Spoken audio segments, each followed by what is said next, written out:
Question लेते हुए था ना उसको हम देख लेंगे। कल कुछ नहीं देखिए बता वो पड़ी इधर उधर टास्क रिजल्ट कितना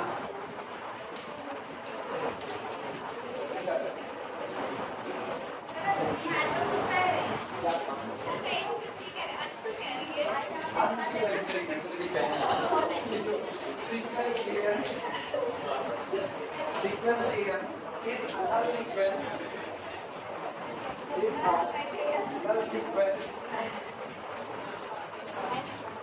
null sequence if and only sequence of mod AM is a null sequence मतलब सुबह चाय खाली करना चॉकलेट लेकर आएगी तो भले अपना आधे चावल खाए लेकिन ले जरूर लेगी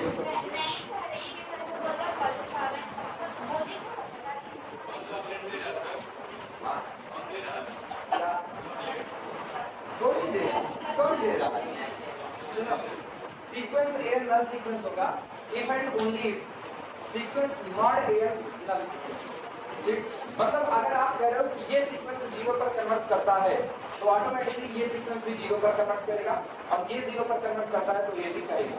यानी अगर आपको एक सीक्वेंस दिया जाए A1 A2 A3 A4 A5 और so on ये सीक्वेंस आपको दिया जाए और कहा जाए ये सीक्वेंस कन्वर्ट करता है किस पर 0 पर नल सीक्वेंस कौन हर वो सीक्वेंस जो 0 पर कन्वर्ट करे वो नल सीक्वेंस होगा। तो अगर इसके जितने टर्म हैं सबका मॉड लगा करके यानी सबकी एब्सोल्यूट वैल्यू से हम एक सीक्वेंस बनाए यानी sequence mod AM sequence mod A2 sequence mod बार-बार सीक्वेंस कहते हैं सीक्वेंस के term mod A1 mod A2 mod A3 up to so on ये सीक्वेंस भी आपका कहां पर कन्वर्ट करेगा 0। एग्जांपल के तौर पर बात सामने है ये देखना 1/1, 1/2, 1/3, 1/4, 1/5 सो एक सीक्वेंस ये रहा और एक सीक्वेंस ये बना लेते हैं -1 -1/2 -1/3 -1/4 सो ये वाला सीक्वेंस कहाँ कन्वर्ट करेगा ये 0 पर कन्वर्ट करेगा। ये आपका A1 हुआ ये A2 हुआ ये A3 ये A4 सो तो ये कौन है ऊपर वाला ये मॉड A1 क्योंकि माइनस का मॉड कितना +1 -1/2 का मॉड 1/2 -1/3 का +1/3 तो ये आपका जो सीक्वेंस है ये सीक्वेंस है मॉड AM और ये सीक्वेंस है केवल और केवल सीक्वेंस AM और सीक्वेंस AM कन्वर्ट करेगा 0 पर तो सीक्वेंस मॉड AM भी कन्वर्ट करेगा उस पर और अगर ये 0 पर कन्वर्ट करेगा ये दोनों में से कोई भी एक बात आप कहोगे दूसरे को ऑटोमेटिकली आप बोल चुके हो कि वो भी 0 पर कन्वर्ट करता है। क्लियर नहीं बात ये केवल हम रिजल्ट के तौर पर लिखा रहे हैं प्रूफ नहीं दे सकता क्योंकि आप लोगों को केवल इसकी जानकारी चाहिए। प्रूफ जब कभी जरूरत पड़ेगी अगर मान लो किसी थ्योरम को प्रूफ करते वक्त ये हुआ कि इसके पीछे रास्ते की जरूरत है तो हम लोग इसको प्रूफ कर लेंगे रिमार्क के तौर पर काम पहला रिमार्क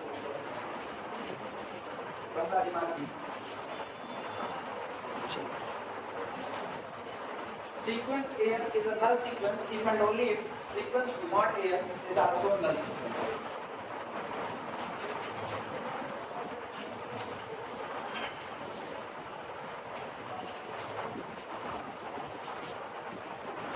एग्जांपल लिखना तो ये वाला लिख दो आप -1/2 example sequence -1 -1/2 -1/3 up to so on यानी sequence A1 A2 A3 so on converges to 0 implies that sequence 1 1/2 1/3 up to so on that is sequence mod A1 mod A2 so on also converges to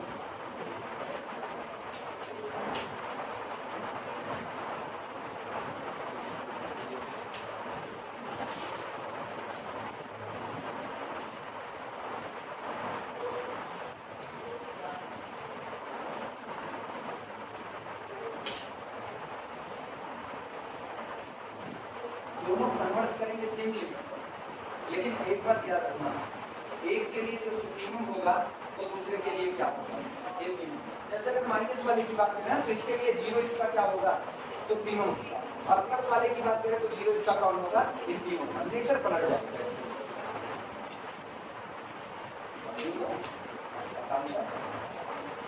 confuse supremum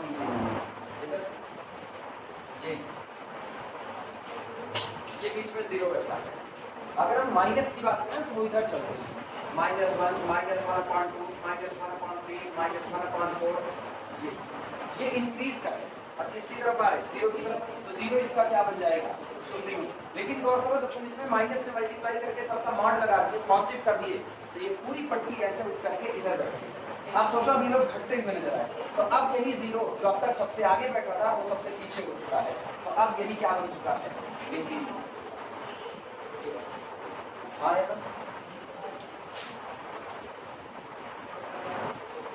एक बात हालांकि normally तुम लोगों के दिमाग में आ ही चुकी होगी, लेकिन अगर ना आई हो किसी के दिमाग में तो हम बोल रहे हैं दो सीक्वेंस सेम लिमिट पर कन्वर्ट कर सकते हैं, हालांकि वो पूरी तरह से डिफरेंट आएगा।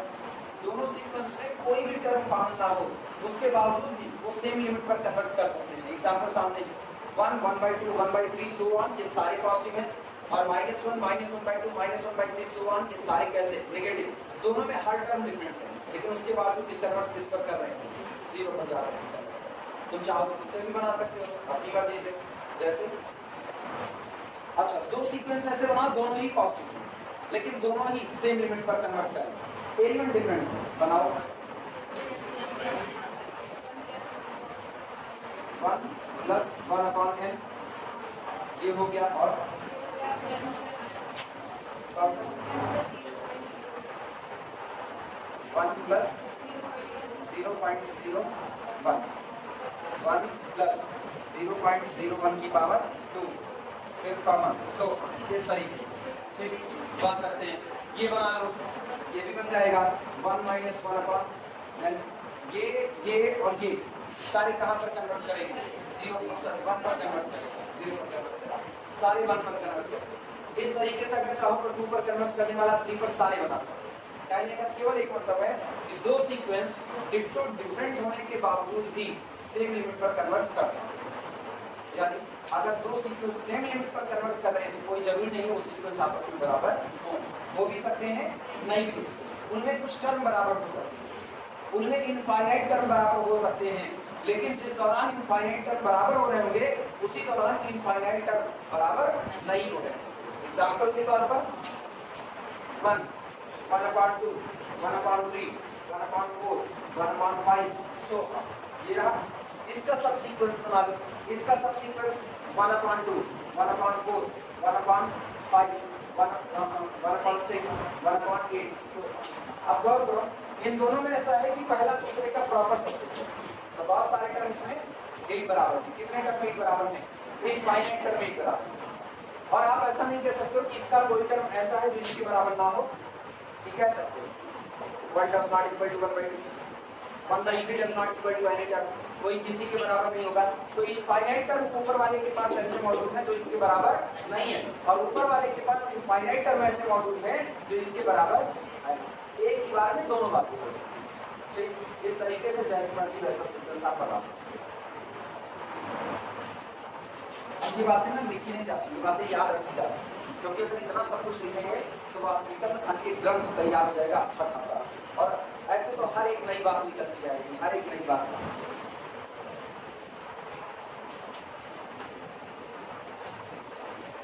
दूसरा रिजल्ट देखना, सेकेंड, इफ यानी mod of an less than or equal to mod of bn, if mod of an less than or equal to mod of bn for all n belong to natural number set n, and sequence bn is a null sequence, then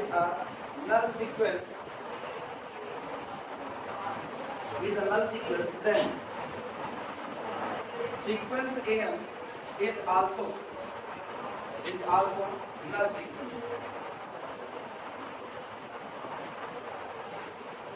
दो sequence दिए, sequence a n, sequence b n, दोनों के nth term पर relation कह दिया गया कि अगर आप पहले वाले सीक्वेंस एन का nth टर्म का एब्सोल्यूट वैल्यू निकालते हो, मॉड निकालते हो, वो दूसरे वाले सीक्वेंस के nth टर्म की एब्सोल्यूट वैल्यू से यानी करस्पॉन्डिंग टर्म लेते हैं।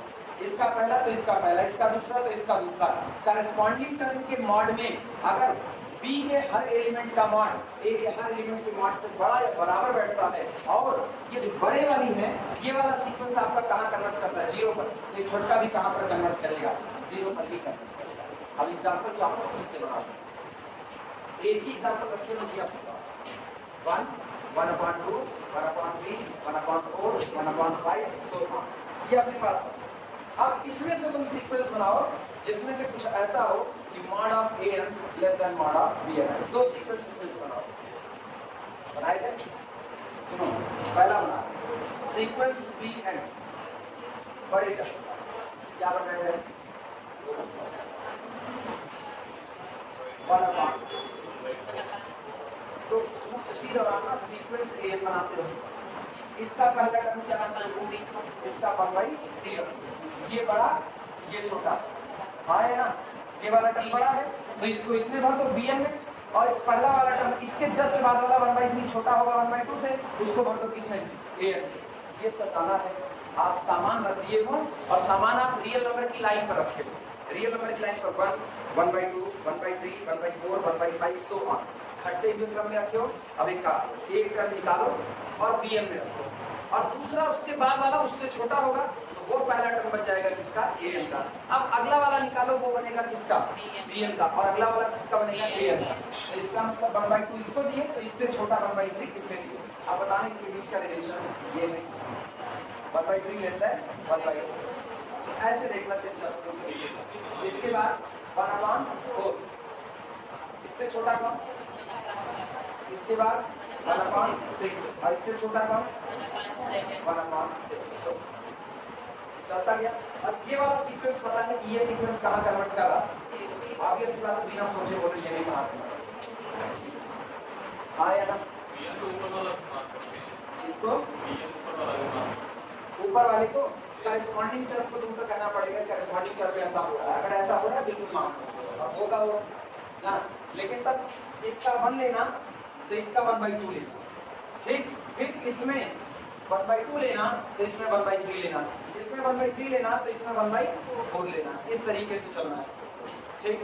डिफरेंट रखना ना तो ज़्यादा सही है, और सेम रहेगा तब पर भी आप कर सकते हो, क्योंकि less than or equal to की कंडीशन लगी हुई है, less than or equal to बराबर भी हो सकता है, मतलब आप sequence a n sequence b n दोनों बराबर भी कर सकते हैं। जब तक ना कहें ना both are two distinct sequence तब तक आप सर्वाधिकार सुरक्षित है, जब मर्जी दोनों को बराबर ले सकते हो, जब मर्जी दोनों को टोटली डिफरेंट ले सकते हो। और आंसर हमेशा यही सोच करके दिया जाता है कि हर एक जो बात लिखी गई ये बात हर एक केस में फॉलो होगी, हर एक केस में सेम सीक्वेंस रखोगे तब भी फॉलो होगा, तब लेस देन नहीं लगेगा बल्कि क्या लगने चालू हो जाएगा, इक्वलिटी, और दोनों सीक्वेंस सेम हो गए, एक कन्वर्ट कर रहा है 0 पर, दूसरा ऑटोमेटिकली कहाँ कन्वर्ट करेगा, 0 पर। आई बात समझ में, किसी को इसमें कोई दिक्कत।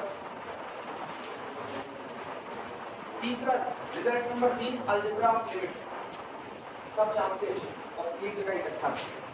एग्जांपल लेना चाहो तो ये एग्जांपल लिख सकते हो,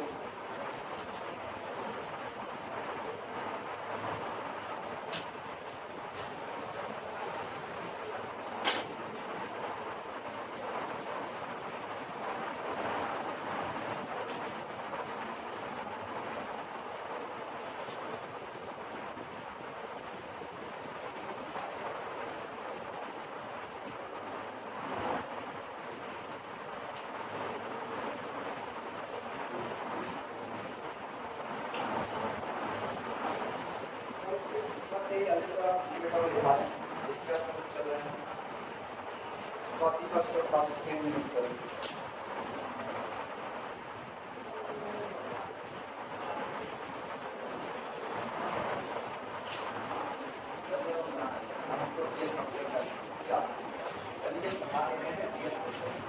आज शाम तक बहुत कुछ क्या नहीं रियल की चांस बहुत पास साल ये पढ़ा रहे तो रियल की चांस बहुत ज़्यादा करते रहते हैं तो आप अपनी निगाह में चढ़े रहते हैं, यही काम आपका जो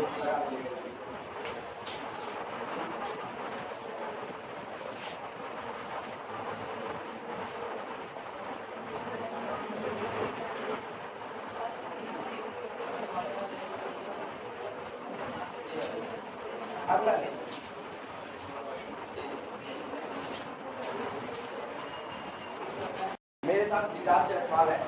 विकास जायसवाल IIT मद्रास से, IIT मद्रास से वो ये MSc IIT चैन निकला था, ये लोग काटने की तैयारी की तो IIT मद्रास प्रेजेंट IIT होगा चेन्नई में PhD कर रहा है। चेन्नई में कोई एक डीम्ड यूनिवर्सिटी है, वहीं पर PhD कर रहा है और 2 साल हो गया था, तीसरा साल चल रहा है PhD का। गाइड सेक्टर हाँ गाइड सेक्टर और दोनों लोग दोबारा जिसमें बुलाए, लेकिन बाद में सब विकास को समझाए, कहे सुनो तुमको अपने गाइड से शादी नहीं करनी है, जा करके शांति से ना उससे माफी मांग लो और उसके बाद फिर बांट करके काम करो, वहीं PhD खत्म जाओ कहीं और, इनसे कर देना अपना विकास जो भी अपना दोनों लोगों में बात पूरी है, उसके बाद विकास थोड़ा सा डाउन करे फिर ये थियरी में मतलब लंबे कोर्स जो होते हैं ना, जिसमें आप किसी एक के बन के रह जाते हो, उसमें एक खतरा बड़ा तगड़ा होता है। हम लाख तुम्हारे जैसे हो, तुम लाख मेरे हो, लेकिन इसके बावजूद हम दोनों हर एक विचारधारा पर सहमत नहीं हो सकते। कई बातें मेरी ऐसी होंगी जिस पर तुम सहमत नहीं हो सकते, बस खाली हम टीचर हैं तो तुम बोलते नहीं, शांत बैठे सुन लेते हो, हाँ ठीक है सर ये भी कह रहे हैं। अब यही चीज उस दौर में नहीं हो पाती, क्योंकि उस दौर में क्या होता ना, दोनों लोग ये सिखाने वाले हैं, वो सीखने वाले हैं, लेकिन वो जो सीखने वाला है जो PhD कर रहा है वो भी अब स्टूडेंट फेस पार कर चुका है, चल रहा है उसका स्टूडेंट फेस, PhD वो कर रहा है, लेकिन एक स्टूडेंट होता है जो क्लास में बैठता है और दूसरा स्टूडेंट होता है जो अकेले ट्यूशन पढ़ने जैसा होता है। तो जब आप ट्यूशन पढ़ रहे हो ना, तो जिससे आप ट्यूशन पढ़ते हो उसके आप ज़्यादा मन लगता है, और जब आप एक क्लास में होते हो तो क्लास में बड़ी भीड़ बैठ रही है, आप उतना मन लग नहीं हो पाते, तब ऐसे में विचार का टकराव होता निश्चित तौर पर। कई लोगों की PhD में टकराव ज़्यादा हो गया, नहीं बर्दाश्त कर पाएगा तो गाइड इधर फिर गए काम से बहुत सी खुश करना algebra of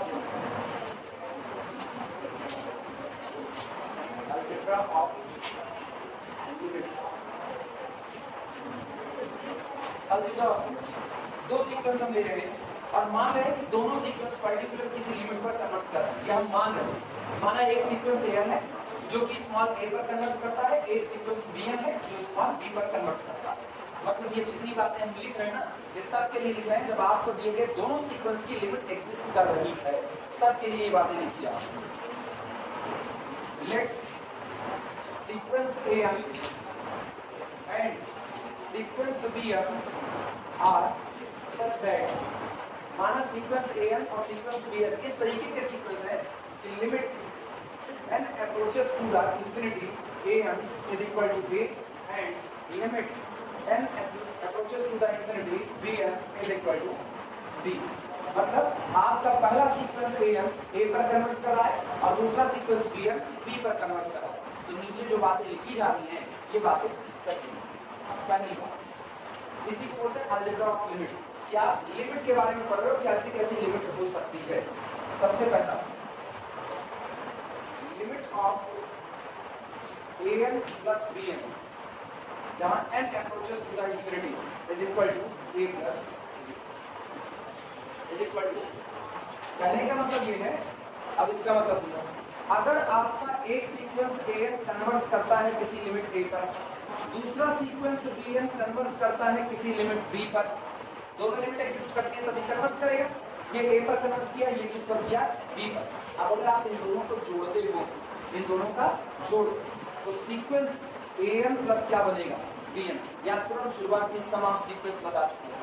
ये जो तीसरा सीक्वेंस बन रहा है ना, लोग पूछेंगे ये कहाँ कन्वर्ट करेगा, जवाब है ये कन्वर्ट करेगा A प्लस B पर, यानी limit of first sequence AN and plus limit of second sequence B।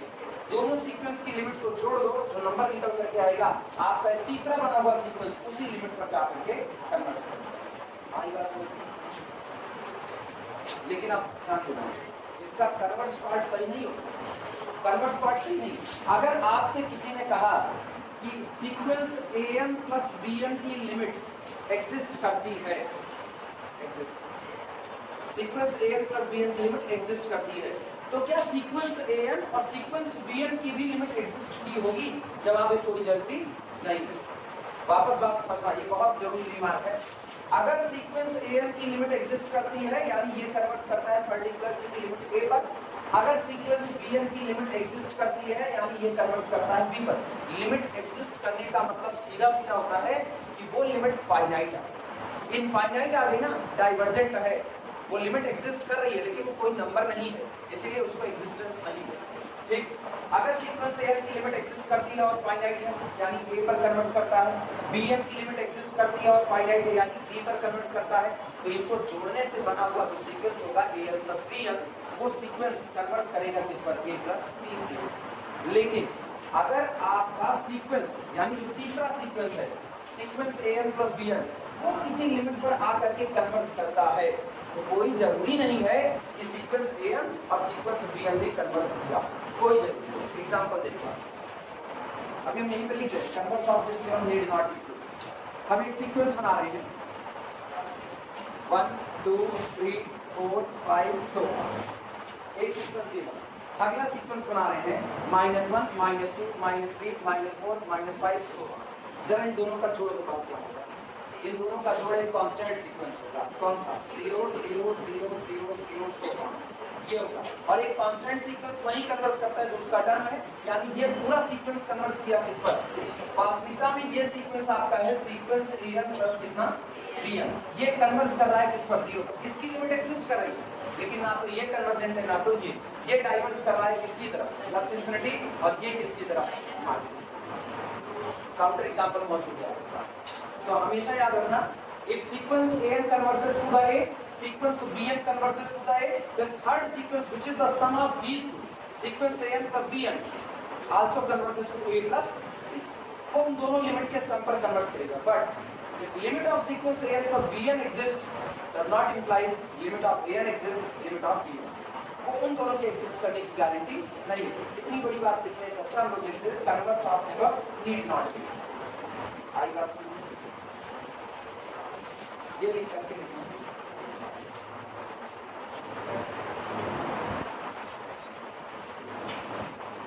That is अर्थात sequence an plus bn converges to a plus b, और ऐसे ब्रैकेट बनाना उसमें लिखना कन्वर्स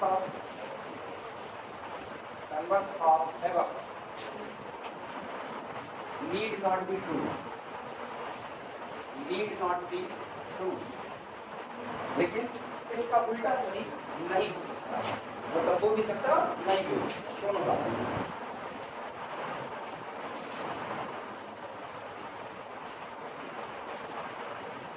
हो भी सकता है उसको ये बताओ 1 1/2 1/3 1/4 1/5 सो ऑन, कहाँ कन्वर्ट करेगा, -1 -1/2 -1/3 -1/3 -1/4 कहाँ कन्वर्ट करेगा, और दोनों का सम कहाँ कन्वर्ट करेगा, 0, क्योंकि कांस्टेंट सीक्वेंस बन रहा है, तो वो भी सकता नहीं।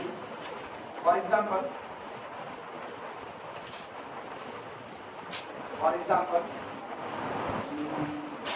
यही वाला एग्जांपल ले लो, sequence an is equal to 1 2 3 up to so on, sequence bn is equal to -1 -2 -3 up to so on।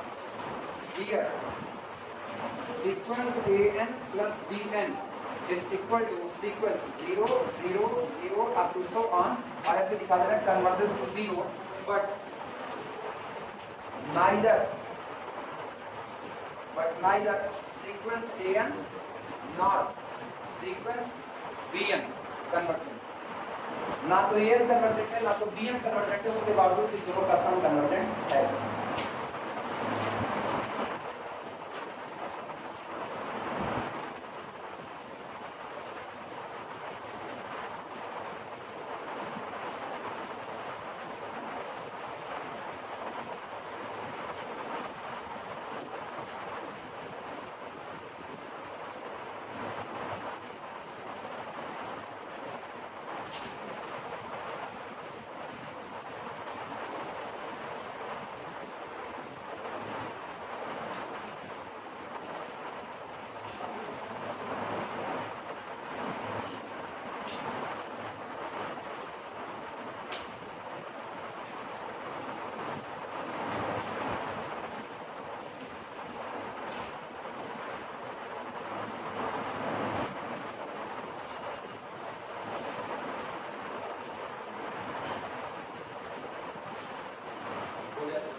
इसके बाद ये पढ़ने के बाद इसका आपका एक सीक्वेंस होगा, आप उसी सीक्वेंस में या तो पहले चार्जिंग में सबसे पहले बेसिक टॉप दोनों लेवल तो चार्जिंग में आप निकालते हैं, लेकिन वो महंगी किताब है तो हम लोग क्या करते हैं, लोग सस्ती किताब लेते हैं। पहली किताब पढ़ते हैं डेविड सी ने, दूसरी किताब पढ़ी जाती है Gilbert stump linear algebra and it's थोड़ा सा इससे लेवल हाई। रीजन है ये बहुत बेसिक थ्योरी से कंटेंट बहुत अच्छा नहीं हुआ है, वो कुछ एक्स्ट्रा कंटेंट भी जोड़ दिया। ये पढ़ने के बाद जो तीसरी किताब लीनियर अलजेब्रा में पढ़ी जाने वाली होती है, तीसरी किताब जो पढ़ते हैं रे एंड कुंज की किताब, उसका मतलब वो कंपटीशन के लिए बनी। और इंडियन राइटर में पढ़ना तो इंडियन राइटर में मान के चलो आर डी शर्मा का लीनियर अलजेब्रा अच्छा इंडियन राइटर, बट वशिष्ठा में लीनियर अलजेब्रा है, लेकिन वशिष्ठा का लीनियर का कंपटीशन लेवल नहीं है। हाँ, इसमें अगर कंपटीशन देते हैं जैसे IIT जैन तो IIT जैन के लिए बेसिक के नॉलेज के लिए एक किताब रखी जाती है, या एक किताब दिया तो, और उसके बाद फिर जो कोचिंग की बुकलेट आती है उस बुकलेट में कई शॉर्टकट फॉर्मूले एक जगह पर मिल जाता है वो, और एक संवेदना पब्लिकेशन की किताब आती है जो कलर की आती है विशाल देवर्षि विकास देवर्षि, उसको उसमें क्या होता है, उसमें आपको गेट के CSI नेट के IIT जैन के जितने क्वेश्चन आए हुए हैं उस वैरायटी के बने हुए फॉर्मेट पर क्वेश्चन मिल जाएंगे, शॉर्टकट फॉर्म मिल जाएंगे, इतना लेकर के पता होगा। कंपटीशन खाली इतना एआर रजिस्टर पढ़ करके नहीं होगा। अगर ये सोचो केवल एआर रजिस्टर पढ़कर एग्जाम लेके काम हो जाएगा, नहीं। एआर रजिस्टर बहुत बेसिक नॉलेज के लिए बहुत बेसिक, और ऑक्सफोर्ड यूनिवर्सिटी पढ़ लो वो भी। हाँ, ऑक्सफोर्ड यूनिवर्सिटी का पढ़ने के बाद आप नेगेटिव मार्किंग की तरफ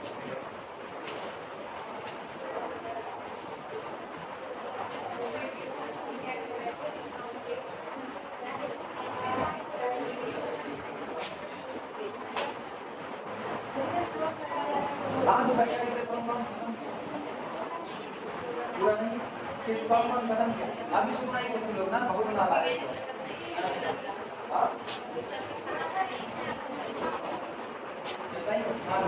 मान लिया अब एक दिन चेक करेंगे सब करके।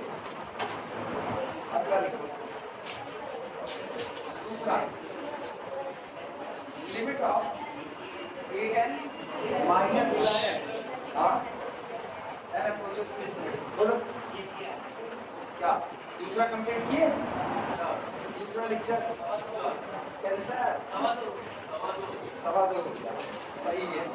a माइनस बी 1500 से सोचोगे उसके नंबर लोगों की शक्ल देखनी। चलो ये देखो sequence an minus bn is equal to a minus b। Sequence an minus bn is equal to a minus b।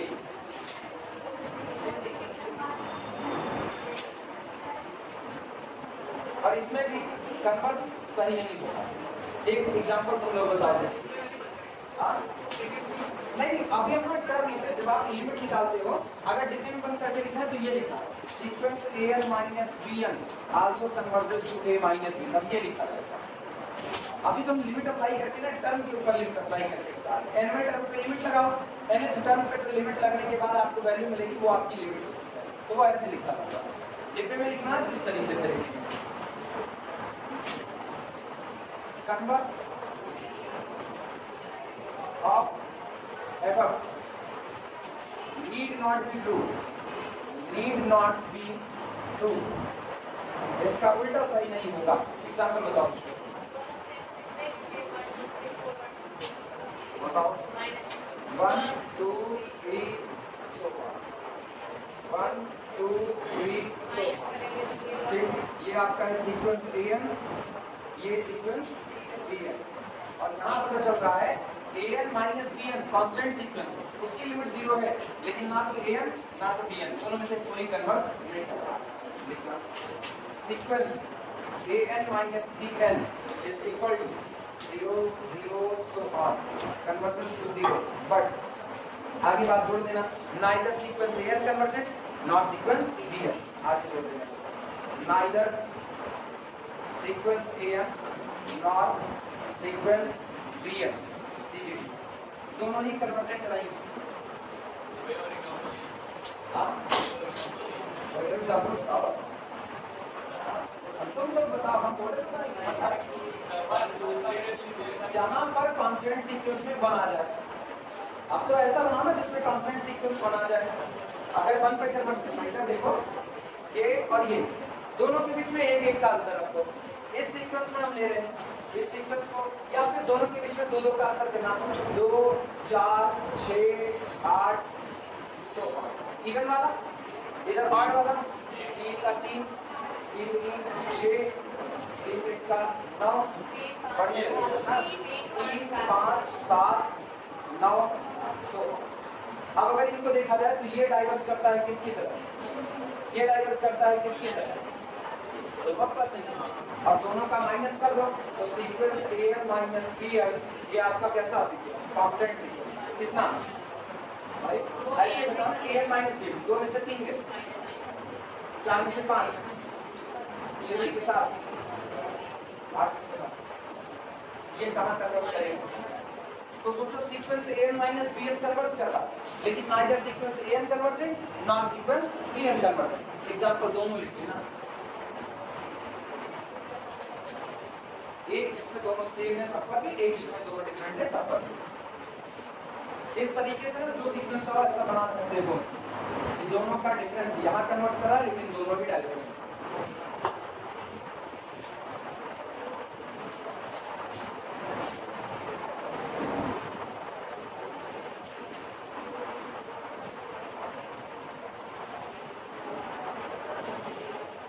अच्छा अब एक बनाओ मेरे कहने से, एक मेरे कहने से बनाओ, एक डाइवर्स करे प्लस इंफिनिटी लिखेंगे नहीं क्या, और एक डाइवर्स करे माइनस इंफिनिटी लेकिन दोनों का डिफरेंस करना चाहिए।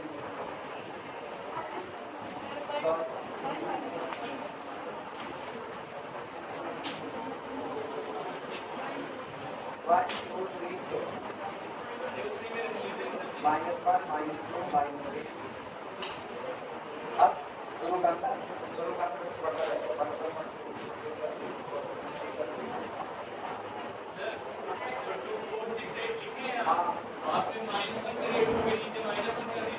यहाँ क्या करते हैं 2 के नीचे माइनस BL क्या करें इसको -1 -1 इसको लिखिए -3 इसको लिखिए -3 इसको लिखिए -5 -5 इसको लिखिए -7 अब घटाओ AN माइनस BL अरे जब सब प्लस कर दीजिए तो में से एक इसका 2 1 3 4 3 7 6 5 11 तो उसको डाइवर्स करें। नीचे वाला क्या करते हैं, नीचे वाला उसके नीचे आएंगे इसमें हां ये और नीचे आएंगे। हां यहाँ क्या करते हैं -1 नीचे तो है इसको क्या करें क्या दीजिए बेटा इसको क्या करें -1 जाए खाली -1 बस ओके खाली -1 मेरा रिसीवर गड़बड़ हो जाता है नोट कर दे। यहाँ क्या इत्मीनान से बोलो, अरे बहुत इत्मीनान से ठहराओ बोलो लाइक -2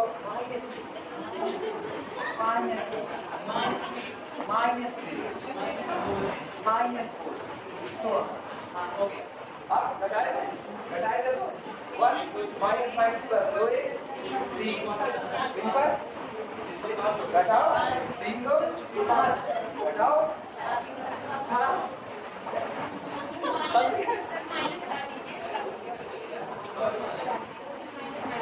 बोलो क्या -1 और तो क्या आता 1 2 3 ये तो फिर बढ़ता जाएगा 1 1 2 2 2 4 इसका अच्छा डिफरेंस सो हो गया किसको 2 4 6 ऐसा सुनो हम ये कह रहे हैं क्या ऐसा सीक्वेंस बना सकते हो जिसमें एक डाइवर्स करे प्लस इंफिनिटी दूसरा वाला डाइवर्स करे माइनस इंफिनिटी लेकिन दोनों का डिफरेंस कन्वर्ज करे किसी जगह पर। ऐसा बनाने के लिए सोचेंगे क्या ऐसा बन सकता है, नहीं बन सकता। एक रीजन में कहती है सोचना ये होमवर्क है घर के लिए ना, एक सीक्वेंस जाए किधर प्लस इंफिनिटी दूसरा किधर माइनस इंफिनिटी और दोनों का डिफरेंस कहीं कन्वर्ज कर रहा ये सोचना। फिलहाल एग्जांपल लिख लो। अरे ये क्या था प्लस इंफिनिटी वाला था छोड़ो, एक एग्जांपल लिखो सफिशिएंट। अब दूसरा लिख रहा है तो बनाए फिर से।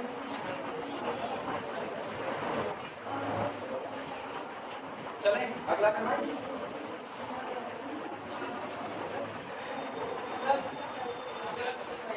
हाँ अच्छा बता रहे सीक्वेंस n+1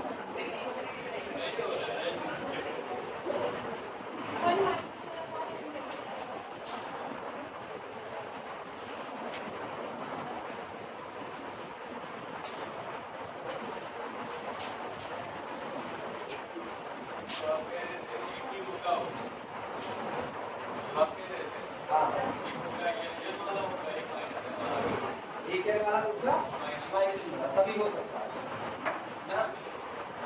एक की लिमिट प्लस इंफिनिटी, एक की लिमिट माइनस इंफिनिटी, लेकिन दोनों का डिफरेंस किसी फाइनाइट पर आए, ऐसा यही तो सोचना है। चाहे जैसे करो वो होमवर्क है, तुम हमको बताना बस ना, वो होमवर्क क्या ऐसा पॉसिबल है?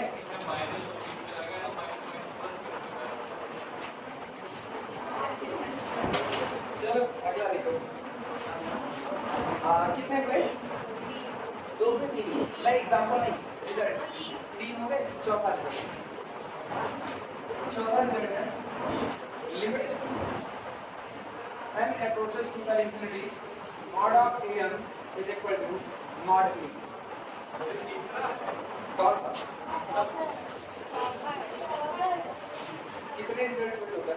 सुनो, एक हुआ an plus bn, एक हुआ an minus bn, और अब ये वाला होगा ना तीसरा। हाँ ये तीसरा। अगर सीक्वेंस an सुनो, अगर सीक्वेंस an कन्वर्ट करता है a पर, तो जो सीक्वेंस है उसके सारे टर्म का मॉड लगाओ। पूछा जाए ये कहाँ कन्वर्ट करेगा? उस लिमिट के मॉड पर कन्वर्ट करेगा। बात समझना, sequence a1, sequence a2, sequence a3 so on, ये आपका सीक्वेंस है। और कहा जा रहा है ये सीक्वेंस कन्वर्ट करता है किस पर? a पर।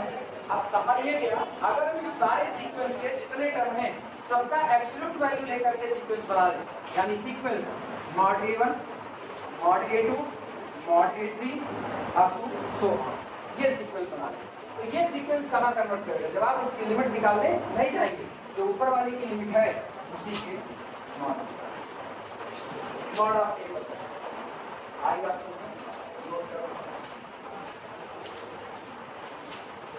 नोट करते जाओ, इससे बड़ा इंपॉर्टेंट है। कई बार गवर्नमेंट प्रूफ करते वक्त ना इन लोगों की जरूरत पड़ी तो लोग सीधे निकालते हैं।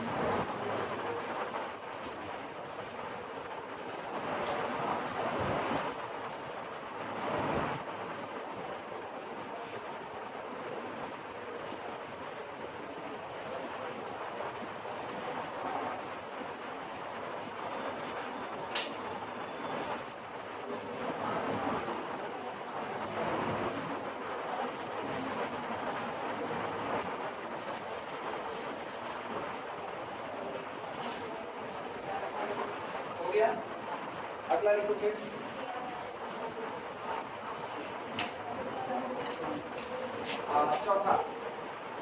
चौथे पैराग्राफ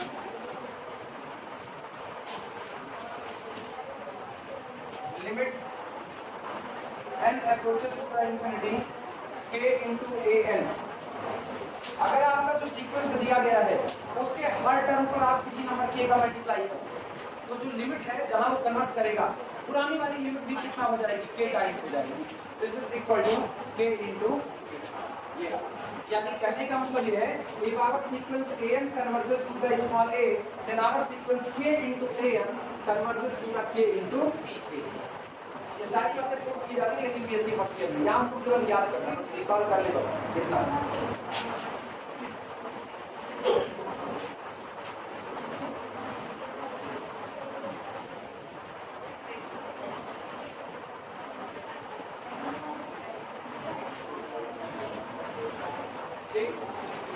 इसके बाद अब ये बनाना कितने हो गए? 4, 5वां लिखना limit n approaches to the infinity bn product मांगा, कोई दिक्कत नहीं, लिमिट का प्रोडक्ट कर लो, this is equal to a into b। याद हो अगर sum of sequences, difference of sequences, product of sequences, quotient of sequences सारा बता चुके हैं शुरुआत। ठीक, तो इसका मतलब जो आपका थर्ड सीक्वेंस बनेगा उसका nth टर्म पहले सीक्वेंस और दूसरे सीक्वेंस के nth टर्म का मल्टीप्लाई होगा, यानी तीसरे सीक्वेंस का पहला टर्म कौन सा, a1 into b1, दूसरा टर्म a2 into b2, तीसरा a3 into b3, so on sequence बन गया।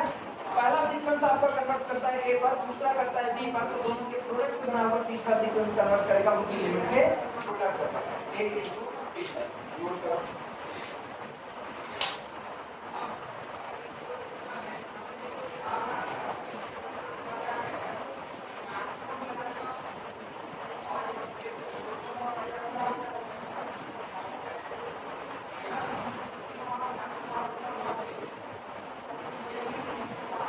अच्छा, एक और बात याद करना, सम के लिए कह दिए कन्वर्सली टू नॉट बिटू, डिफरेंस के लिए कह दिए conversely to not be true.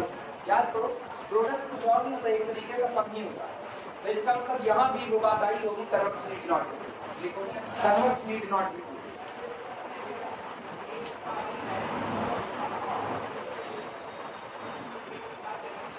Conversely to not be true, यानी इनका प्रोडक्ट अगर कन्वर्ट करता है तो कोई जरूरी नहीं है कि मेन सीक्वेंस भी कन्वर्ट किए हों या उनकी लिमिट एग्जिस्ट की हो।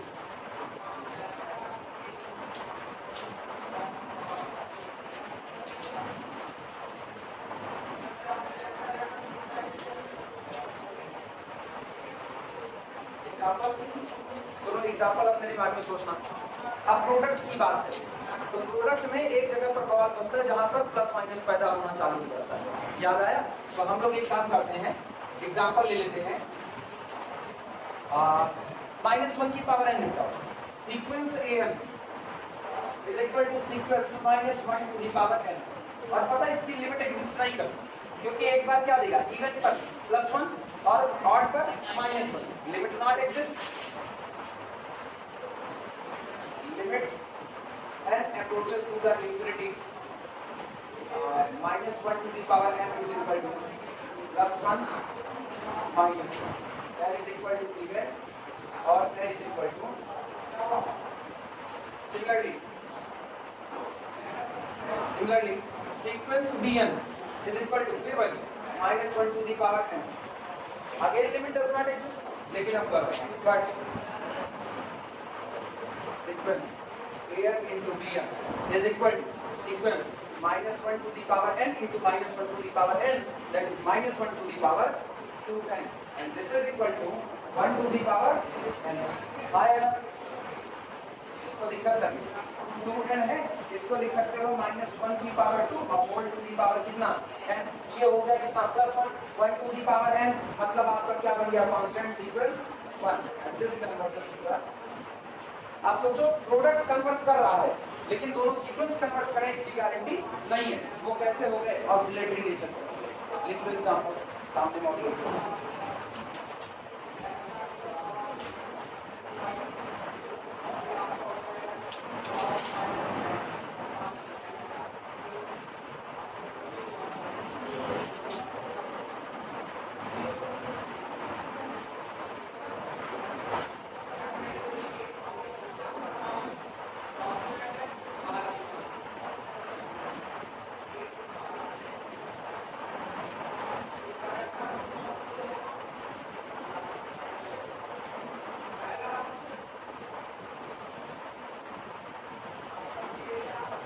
लास्ट में एक और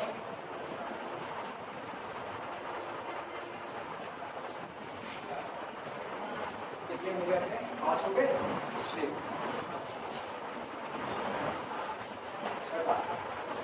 छठा डिवाइडेशन के लिए limit n approaches to the infinity an upon bn is equal to a upon b बशर्ते provided, एक शर्त है प्रोवाइडेड, प्रोवाइडेड का मतलब जानते हो ना,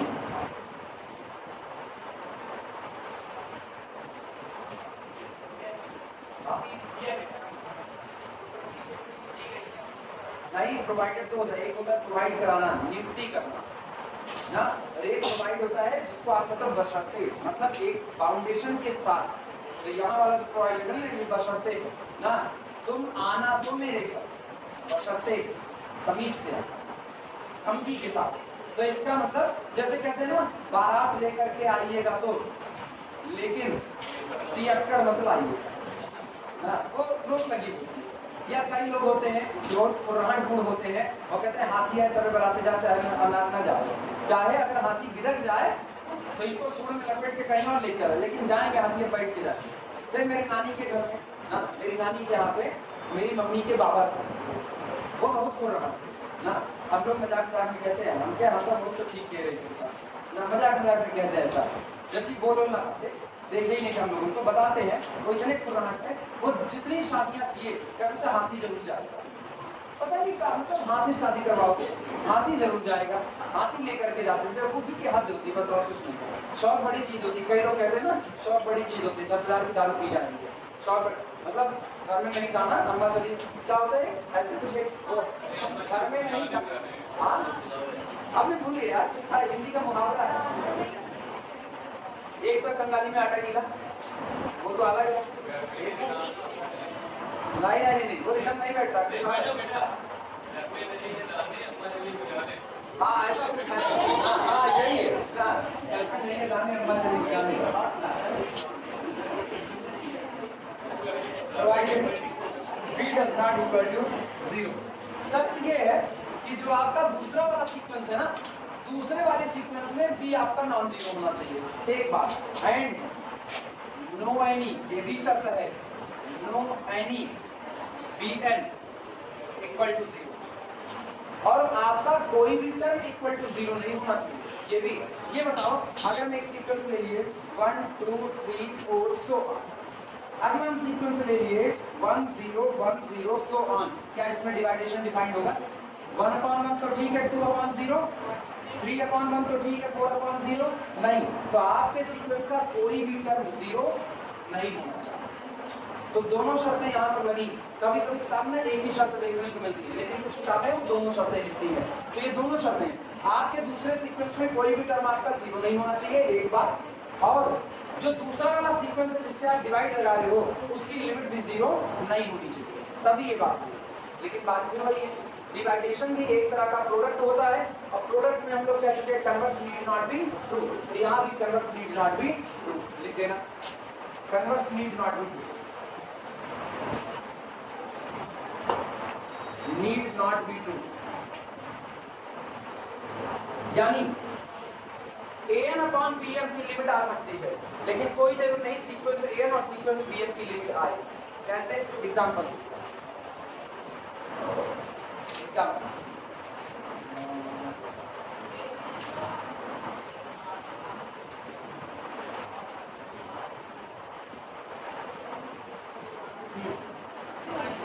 sequence an is equal to sequence un diverges to plus infinity, हाँ या ना? sequence bn is equal to sequence bn diverges to plus infinity, चलेगा? लेकिन अभी जरा डिवाइड लगाना, but sequence an/bn is equal to sequence 2n/bn is equal to sequence 2/3, and this converts to an/bn convert कर रहा है, लेकिन ना तो an कन्वर्ट कर रहा है ना तो bn, दोनों कन्वर्ट नहीं कर रहे, नोट कर सकते।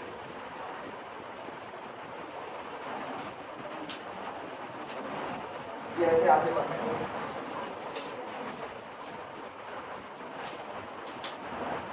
इतना तो अलजेब्रा ऑफ लिमिट, आप अलजेब्रा ऑफ लिमिट के बाद बात करेंगे, ठीक है? कासी रीमान ना, कासी फर्स्ट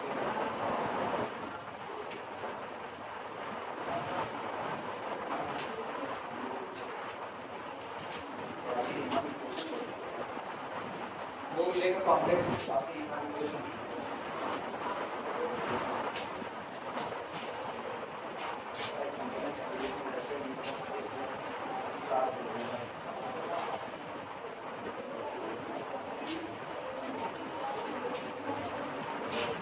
हाँ सीक्वेंस बनाइए, कहाँ कन्वर्ट कर रहा है, जगह बोलो, पहला सीक्वेंस बोलो।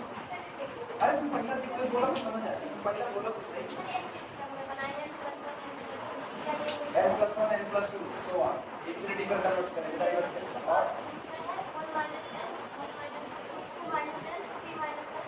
डिवाइड दिखा पाओगी पार्शियल फ्रैक्शन से? अच्छा माइनस वाला तो चेक करो रास्ता है उसको।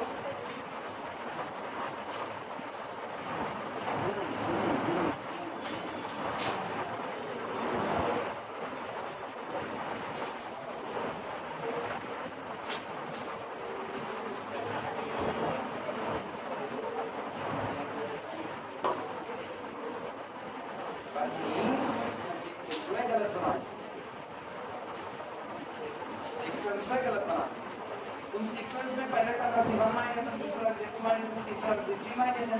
अब n बराबर भरना चालू करोगे तो सारे टर्म में इकट्ठे बदल जाएगा, सारे टर्म में इकट्ठे में बदल जाएगा। तो n का फिर रूल कहाँ मिला, क्योंकि इसका n टर्म मिला n minus n that is the 0। इस हिसाब से n term n minus n that is the 0। Right ना? सीक्वेंस का ना जनरल टर्म पता होता है, उससे पहला टर्म जो होता है, पहला टर्म, वो पहला टर्म आपका कोई फिक्स नंबर आता है। तुमने ना अभी जो बनाया है उसमें सारे टर्म वेरिएबल वाले, ये वाले सारे टर्म वेरिएबल वाले ना, वो फंक्शन का सीक्वेंस आएगा जो हम लोग आगे चल करके सीक्वेंशियल कंटिन्यूटी में पढ़ेंगे।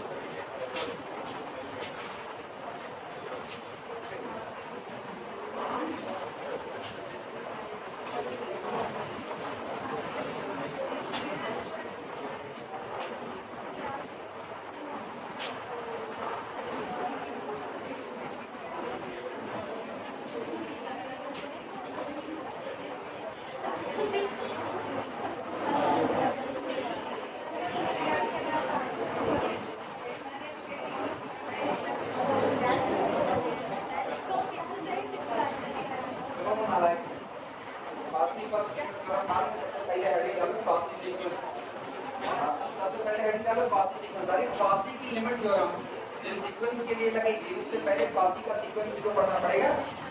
हेडिंग डालो, हाँ हेडिंग डालो क्वासी सीक्वेंस, नहीं क्या क्वासी सीक्वेंस,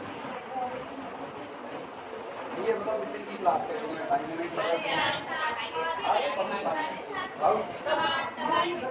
मन नहीं कर रहा था पढ़ने के लिए कर रहा था क्वासी सीक्वेंस। सुनो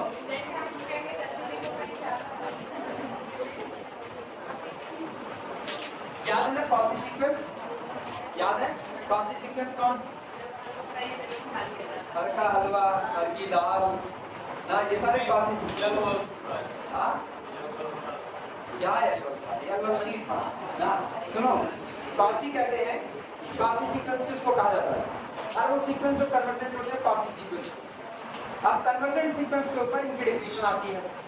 अगर आपके सीक्वेंस का पहला टर्म A1 है, सीक्वेंस का दूसरा टर्म A2 है, तीसरा टर्म A3 है, आगे बढ़ते बढ़ते सिचुएशन ये बनती है कि whenever n greater than or equal to m, whenever n greater than or equal to m, यानी चलते चलते चलते चलते आपके सीक्वेंस में एक सिचुएशन ऐसी आ गई कि उसके बाद आप अपने सीक्वेंस में कोई भी दो मेंबर उठा लो, इसके बाद अपने सीक्वेंस का कोई भी दो मेंबर उठा लो, एक मेंबर हम यहाँ से उठा लिए AP और एक यहाँ से उठा लिए AQ। The difference between AP and AQ यानी mod of AP minus AQ, ये आपको पहले से ही प्री असाइंड एप्सिलॉन से भी कैसा मिलेगा, छोटा। कब? whenever n greater than or equal to, जैसे ही n को n पार करेगा, मतलब आपके सीक्वेंस में चलते चलते एक सिचुएशन आई, उसके बाद आपको कोई भी दो टर्म आप अपने सीक्वेंस को उठा लो, कोई भी दो टर्म, उन दोनों के बीच का डिफरेंस आपको दिए गए छोटे से भी छोटे नंबर एप्सिलॉन से भी क्या मिलना चालू हो जाएगा, छोटा। Example 1, 1/2, 1/3, 1/4, 1/5, 1/6 up to 6। ठीक, ये मिल गया। और हम तुमको एप्सिलॉन दे रहे हैं एप्सिलॉन इज इक्वल टू 1/4, छोटा कर दिया एप्सिलॉन।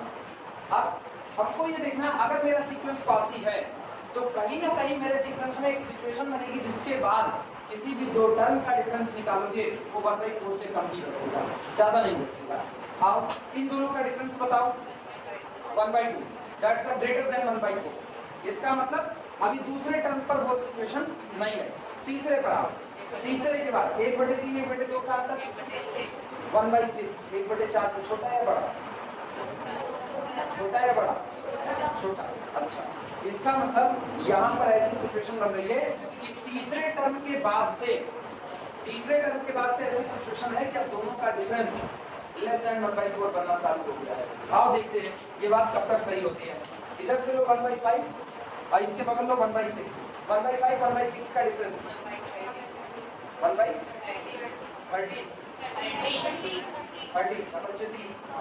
That's कंफर्मली less than 1/4। और आगे अब 1/6 ये उठाया और बहुत दूर का टर्म 1/100 ये उठाया। अभी क्या आया, अभी क्या आया 94/1600 और 94/600 का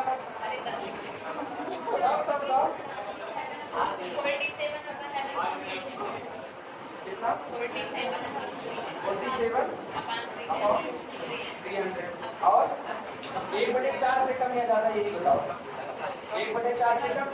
अरे यार ऐसे देख लो ना, 1/4 माइनस 47/300 कुछ भी आए, कुछ भी आए। यहाँ बड़ी क्वांटिटी ये 300 का कुछ कटे कटेगा, यहाँ छोटी क्वांटिटी पॉजिटिव तो 1/4 बड़ा और ये क्वांटिटी छोटी, तो इसका मतलब छोटा। अब सोचो आप कितना भी आगे चले जाओगे, तीसरे टर्म के बाद ये सिचुएशन बन चुकी है, कितना भी आगे चले जाएं किसी भी दो टर्म का डिफरेंस निकालो, प्री असाइंड एप्सिलॉन 1/4 से भी कैसा होगा, कम, बहुत से कम। इसका मतलब सीक्वेंस के जो टर्म है ना वो एक दूसरे के नजदीक आकर के बुझ चुके हैं, और जब सीक्वेंस के टर्म एक दूसरे के नजदीक आने शुरू हो गए तो इसका मतलब है आपका सीक्वेंस झुंड बना रहा है, और अगर आपका सीक्वेंस झुंड बना रहा है तो निश्चित तौर पर आपका सीक्वेंस क्या कर जाएगा, कन्वर्ज कर जाएगा। बात खत्म। यही कॉची का क्राइटेरिया। कॉची बहुत साफ सुथरे शब्दों में कहते हैं, कॉची कहते हैं अगर हम आपको कोई भी एप्सिलॉन दे देते हैं, whatever be the epsilon however small, आपको कोई भी एप्सिलॉन दिया जाए वो चाहे जितना छोटा हो, अगर आपके सीक्वेंस में ऐसी सिचुएशन बन रही है कि उस पर्टिकुलर स्टेप के बाद आप अपने सीक्वेंस का कोई भी दो स्टेप उठाकर उनका अंतर निकालो, वो अंतर इस एप्सिलॉन से भी छोटा आ रहा है, तो आपका सीक्वेंस कैसा हो जाएगा, कन्वर्जेंट हो जाएगा। और यही सिचुएशन हम लोगों के घर पे बनने वाले सामान में होती है, यही सिचुएशन होती है। आप पूरा हलवा बनाने के बाद चम्मच चाहे जहां कढ़ाई में डाल दो और निकाल करके टेस्ट कर दो, अगर आप उतने हिस्से की मिठास अच्छी बात है तो आप कहते हो पूरी कढ़ाई का हलवा एक बराबर मिठास का है और चीनी डालने की जरूरत नहीं। और अगर उतने की मिठास आपको कम लगेगी, उतने हिस्से की कम लग रही तो आप क्या करोगे, और चीनी डालोगे। लेकिन कब यार, कब, शुरुआत में जैसे कढ़ाई चढ़ाए, कढ़ाई चढ़ाने के बाद चीनी डाल दिए, ठीक, मतलब हलवा पकने के बाद उसमें चीनी डाल दी और उसके बाद मिलाए उसको, तो क्या तुरंत टेस्ट करने लगते हो, नहीं, कुछ स्टेप के बाद टेस्ट करते हो। मतलब चीनी घुल करके पूरे में फैल जाए, चाशनी जब पूरे में फैल जाएगी उसके बाद आप टेस्ट करते हो, यानी आफ्टर सम स्टेप। ये भी पहले वाले स्टेप से ही ये सिचुएशन बनी, पहले स्टेप से भी ये सिचुएशन बन सकती है, पहले स्टेप से भी। हाँ, कई सीक्वेंस ऐसे आएंगे तो पहले स्टेप से ही कई सिचुएशन बने, पता है कौन से, कांस्टेंट सीक्वेंस जिनमें बदलाव नहीं होने वाला, कांस्टेंट, ये 1 1 1 सो ऑन। एप्सिलॉन कैसा रहेगा, positive, whatever be the epsilon however small, epsilon कुछ भी हो पॉजिटिव रहे और छोटे से छोटा हो, लेकिन होगा पॉजिटिव तो 0 से बड़ा होगा। इससे किसी भी दो टर्म को उठाओ उनका अंतर क्या है, 0 है। तो अगर आपका सीक्वेंस कांस्टेंट है जिसमें कोई बदलाव होने वाला नहीं है, एक सीक्वेंस कांस्टेंट कब नहीं होता, जब उसके टर्म बदल रहे होते हैं, और एक सीक्वेंस कांस्टेंट कब होता है, जब उसके सीक्वेंस बदल नहीं रहे होते। अब अगर हम तुमको 5 किलो आम खरीद करके दे दें, पक्का देंगे नहीं, लेकिन अगर तुमको पक्का आम दे दें और तुमको एक मिक्सी ग्राइंडर दे दें और उसका कहीं इसका जूस निकाल डालो, कह दिए, तो ठीक है, कोई टेस्ट थोड़ी बदलेगा। आम जितना मीठा पहले था उतना आपके ग्राइंडर में डालने के बाद भी मिठास रहेगा। इसका मतलब वो सीक्वेंस आपका कैसा है, कांस्टेंट, चाहे आम को ऐसे खा डालो और चाहे आम को जूस बना करके उसके बाद भी डालो। लेकिन दोनों के टेस्ट में कोई अंतर नहीं आएगा। ये कांस्टेंट सीक्वेंस है, इसमें whatever be the epsilon, आपको एप्सिलॉन कुछ भी दिया जाए, आप दोनों के टेस्ट का अंतर नहीं बता सकते। यानी दोनों के किसी भी दो टर्म के बीच का जो अंतर होगा वो लेस देन कितना बनेगा, एप्सिलॉन बनेगा। ये याद रखना, कांस्टेंट सीक्वेंस अपनी दुनिया में वो होते हैं ना जो जैसे मिलते हैं वैसे ही खाए जाते हैं। हीरा जैसे मिलता है वैसा ही खाया जाता है। हीरा यार कांस्टेंट सीक्वेंस, जैसे मिलेगा वैसे खाए, उसको निकाल के खाते हो, बहुत महान आत्मा। हाँ, चाइना में हो तो सब ठीक है, तुम्हारे लिए वो भी कांस्टेंट है। चाइना वाले तो कीड़ा, बीची, गोजर, कुल ऐसे टहलता देखेंगे, उठाएंगे, कच्छ दिखा लेंगे, उनकी कोई बात ये नहीं है। हाँ, अब खाते हो तो भाई टिकटॉकर कुछ भी कर सकते हैं। टिकटॉकर वाले ना कंटेंट मिल गया, आज तक भाई कंटेंट मिल गया, वो मेडल भाग रहा है, पकड़ लो उसको। क्या छोड़ती है टिकटॉक? टिकटॉक बनाना छोड़ती है, टिकटॉक छोड़ती है? टिकटॉक छोड़ती, बनाना नहीं छोड़ती।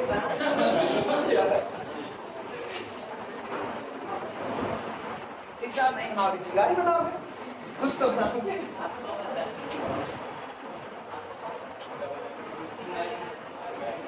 तो दुनिया में, अपनी दुनिया में जो कुछ भी हमको जैसा मिलता है और एज इट इज इस्तेमाल किया जाता है वो मेरे लिए कौन होता है, कांस्टेंट सीक्वेंस होता है। ठीक, हाँ ये ऐसे एग्जांपल होते हैं, आप ऐसे ऐसे इसको निकालो। नंबर की दुनिया में पढ़वे कर रहे हो, नंबर तो नंबर है ही है। मार्केट से कपड़ा खरीद करके लाओ, थान में से कपड़ा कटवा लिए, वो आपके सीक्वेंस का पहला स्टेप है। ठीक, उसके बाद दर्जी के यहाँ पहुंच जाओगे, दूसरा स्टेप सिल उलकर जब तैयार होगा, आप परफेक्ट नाप आप ले लेते हो, अब आपको फिटिंग में आ रहा है, कन्वर्जेंट। अब उसके बाद भी क्या जाते हो कि नहीं भैया आप गर्दनी उड़ा दो इसकी, भाई पार्लर वाले लग गया ना, तो अब नहीं जाते हो कि पार्लर को और बड़ा चौड़ा कर, तुमको पसंद आ गया, दैट्स फाइन आर्ट को अब उसकी लिमिट आ चुकी है। उसके बाद आप उसमें कोई बदलाव करने वाले नहीं हो। यानी उसके बाद वो कपड़ा तुमको एक दिन पहनने पे दिखाया जाए या 10 दिन बाद दिखाया जाए, तुमको उस कपड़े में कोई अंतर मिलने वाला नहीं है, वो आपका कांस्टेंट होता है। यही हाल होता है, और यही हाल बाकी सारे सामान का होता है जो लगातार चाय वाय बनाते वक्त यही सिचुएशन होती है। किसी भी दो चम्मच को कहीं भी डुबोगे और टेस्ट करोगे, आपको टेस्ट कैसा मिलेगा, एक बराबर जब मिलेगा तब आप कहोगे ये पूरा का पूरा सीक्वेंस आपका कैसा हो चुका है, कन्वर्जेंट हो चुका है। इसीलिए बारात में हलवाई पूरी कढ़ाई में नहीं मांगता, केवल एक जगह टेस्ट करके बताता है। मतलब जो काशी कुमाश पढ़ रहे हो ना, काशी सीक्वेंस, वो खानदानी पढ़ते चले आप, बस खाली उनको पता नहीं है। हनुमान जी की तरफ बल याद दिलाना पड़ेगा, का चुप साथ रहा बलवाना, तो ही तो काशी सीक्वेंस के पैमाना। सीक्वेंस ए है, सीक्वेंस सीक्वेंस ए है, क्या बात है क्या नहीं बचा, थोड़ा सा लो।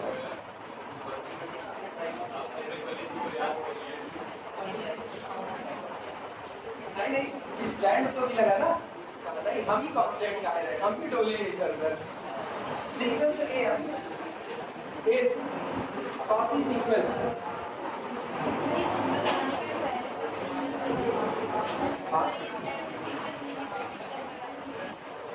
चल जाता है, तो नॉर्मली यही होता है, बस सीखना ना। हम लोग पढ़ लेते हैं इसको सीक्वेंस सीक्वेंस ऐसा, अब कोई ना सीखा ना उसके लिए इसको लिख देते हैं, नॉर्मली ये नहीं है, केवल के लिए सीखना। Sequence A is Cauchy sequence. Cauchy sequence if for epsilon greater than 0 और ब्रैकेट में लिखना however small, however small, however small there exists, यहाँ पर मौजूद हो a पॉजिटिव नंबर। जब हम कहें there exist a positive number, तुमको क्या समझ में आएगा, there exist a position in our sequence, हमारे सीक्वेंस में एक पोजीशन होगी जिसके बाद ये घटनाएं घटित हो रही हैं। There exist a positive number, there exist a positive number small m such that the difference between an and am is less than epsilon for all small n greater than or equal to। इसके आगे जाने के बाद, इसके आगे जाने के बाद जितने टर्म मिलेंगे उनका आप इस सिचुएशन से जब अंतर निकालोगे तो वो अंतर लेस देन क्या बना रहेगा, एप्सिलॉन।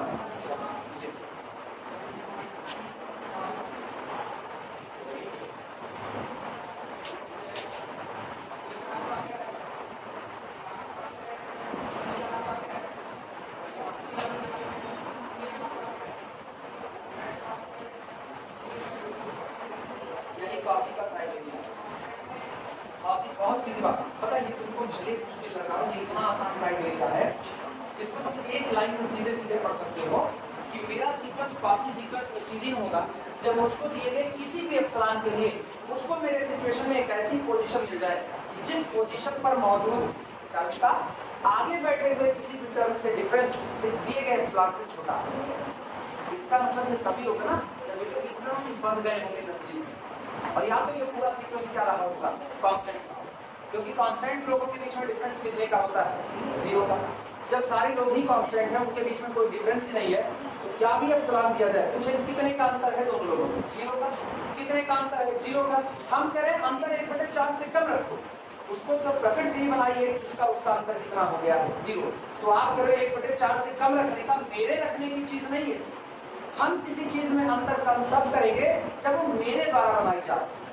आपने एप्सिलॉन दिया, सीक्वेंस अपने आप को बार बार बदल रहा है, 1 है 1/2 है 1/3 है 1/4 है 1/5 है, सीक्वेंस अपने को बदल रहा है।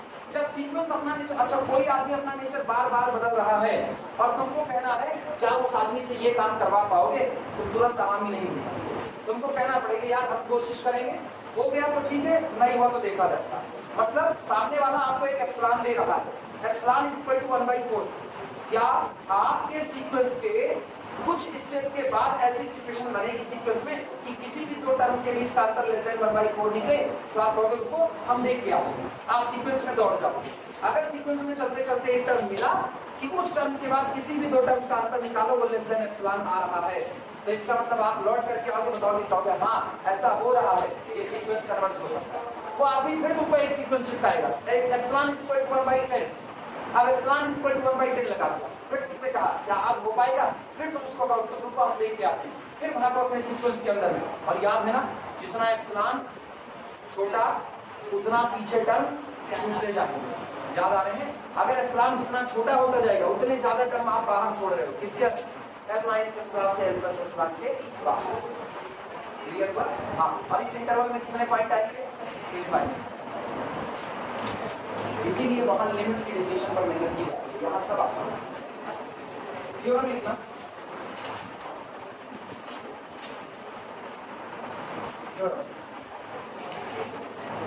every Cauchy sequence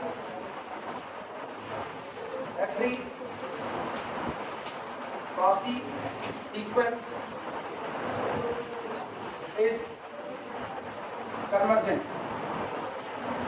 Every Cauchy sequence is convergent. जितने भी Cauchy sequence होते हैं वो सभी के सभी convergent हैं।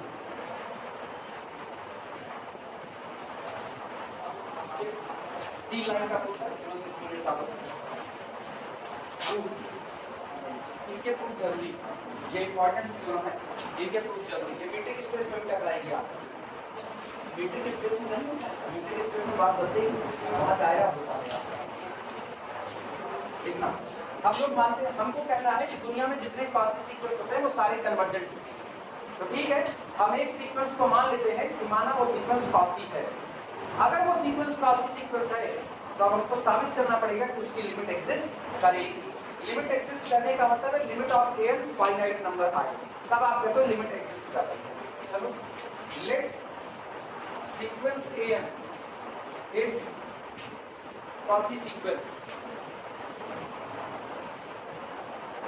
माना सीक्वेंस एन अपना कैसा सीक्वेंस है Cauchy, और अगर Cauchy सीक्वेंस है तो बगल में डेफिनेशन लिखी हुई है, इसका मतलब हम लोग क्या कहेंगे, this implies that for given for any epsilon greater than 0 however small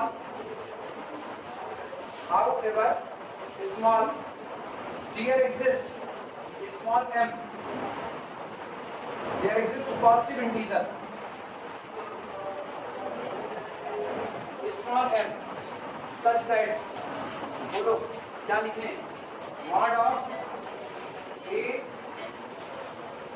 n minus a m less than epsilon for all n greater than or equal to, लिखा जा सकता है कि नहीं Cauchy की डेफिनेशन से।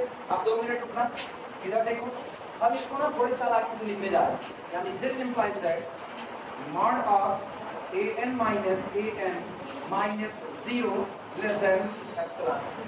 आया ना, for all small n greater than or equal to लिखा जा सकता है। अब तुम एक चीज कर दो, ये कुछ ऐसा नजर है जैसे लिखा गया हो mod of BP minus 0 less than epsilon. आया ना, इसका मतलब sequence BP converges to the 0। पहली डेफिनेशन याद करो, sequence BP converges to the 0। तो हम लोग इसी बात को लिख सकते हैं कि this implies that limit n approaches to the infinity an minus an is equal to 0। आया ना, और लिमिट तो काम कर रही है n पर तो काम कर रही है। इसका मतलब this implies that limit n approaches to the infinity an is equal to कितना am, और am तो आपके सीक्वेंस का टर्म है। आपके सीक्वेंस का टर्म कैसा होगा, फाइनाइट होगा, यानी कि ये आपका कैसा रहा, फाइनाइट। अब तुम गौर करो, तुमने सीक्वेंस am को क्या माना और लास्ट में चलते चलते वो अपनी लिमिट दे दिया कि नहीं दिया। इसका मतलब every quasi sequence must be converge.